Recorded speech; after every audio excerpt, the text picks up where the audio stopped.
Harry Dowell. Harry Dowell.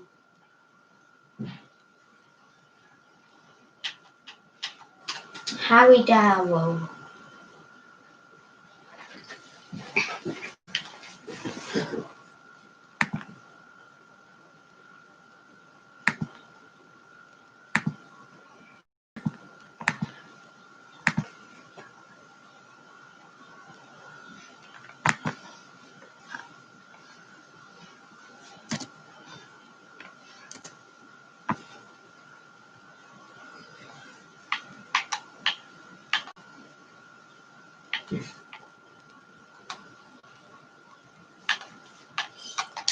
Esther.Minecraft.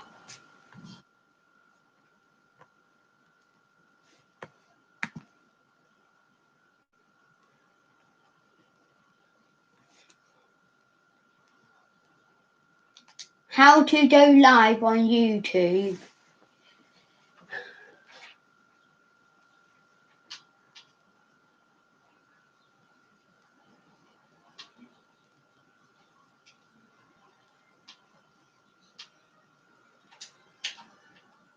Going live on YouTube these days really isn't as complicated as you would think.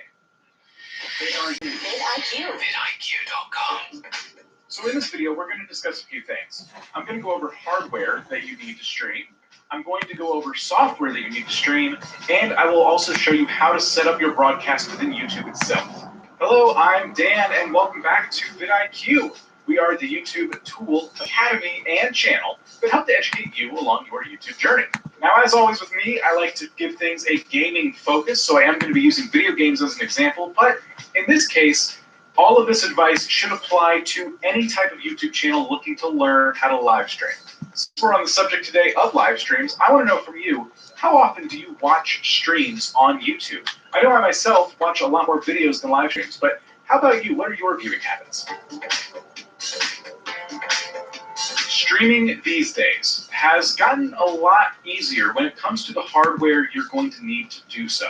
Instead of making an hour-long video about exactly what would give you the best quality stream for the best price, I'm going to explain to you what I'm using to stream from my own computer when I play games, and hopefully that gives you a good baseline as to what you could be doing. More importantly than what I'm already using, though, is going to be your internet. This is going to be the biggest bottleneck that you're going to face while live streaming. Internet is so important because in some areas of the world, you just can't control what kind of speed you're going to get when you sign up for your internet plan. The best thing I can recommend is no less than 5 megabits per second upload when you're trying to stream on YouTube. Personally, I have 10 megabits per second for my upload speed, and it allows me to push up live stream. 5 is, of course, just my personal recommendation. I think any less, and you're going to struggle when it comes to quality. As for the type of computer you need to play a game and then live stream it at the same time, I have a GTX 1060, 3 gigabyte. I have 16 gigabytes of RAM, and I'm using an older AMD Ryzen 7 processor. These items allow me to stream with 10 megabits per second upload. I can play Minecraft at 1080p with 30 frames a second, or I can play it at 720p with 60 frames a second. If I try to push it any higher than that, the game performance drops, the stream quality drops, and it's just not a good situation. The bottom line is that hardware just gets really tricky, but with software coming as far along as it has lately, it may not be so bad if you have a lesser computer. And going into software, I'll explain why.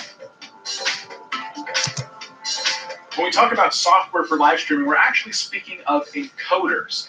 Anything you use to live stream is an encoder, and I'm going to be teaching you with Streamlabs OBS. There are a lot of encoders out there, and if you check the link in the description below, it actually goes to YouTube's own page that has all these encoders it recommends, some of them free, some of them not, and I would recommend you check it out. Thanks to how powerful these encoders have gotten, using something like Streamlabs OBS allows you to stream a game on your computer at a much higher quality than ever before, using a computer that doesn't have to break the bank. Before we dive in head first, I will warn you, this setup can get very technical, and I'm going to cover it very briefly and in the most basic way possible just to get you started.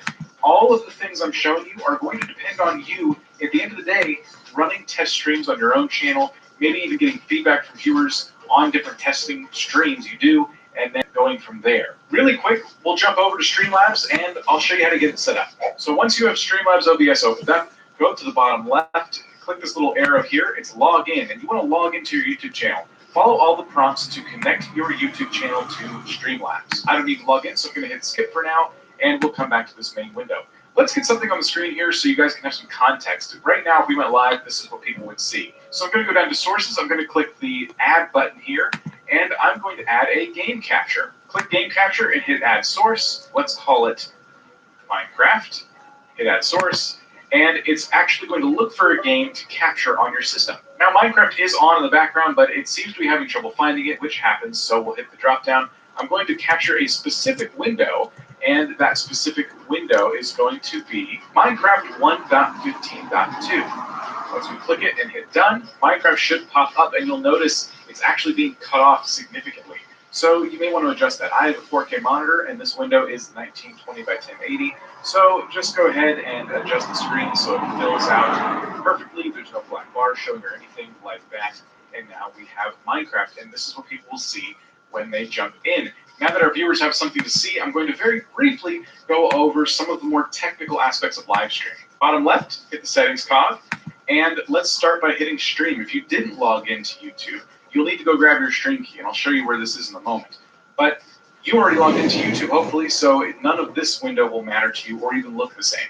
If we visit the output section, we can choose our encoder. So right now it's set to software X264. This is going to use my CPU to do all of my encoding for me. But if you want, you can change it to NVENC or the new version of that. This uses your graphics card to encode.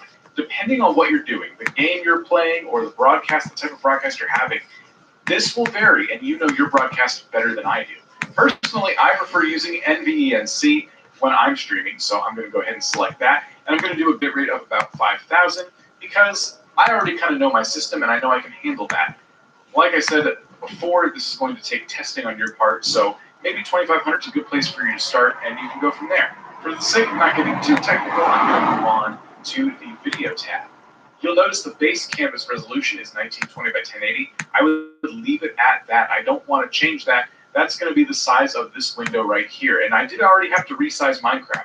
In theory, I should probably raise the base canvas resolution, but that's okay. I just got this 4K monitor, and I don't feel like resizing all my different elements that I have in my normal live stream, so I'm going to leave it at 1080.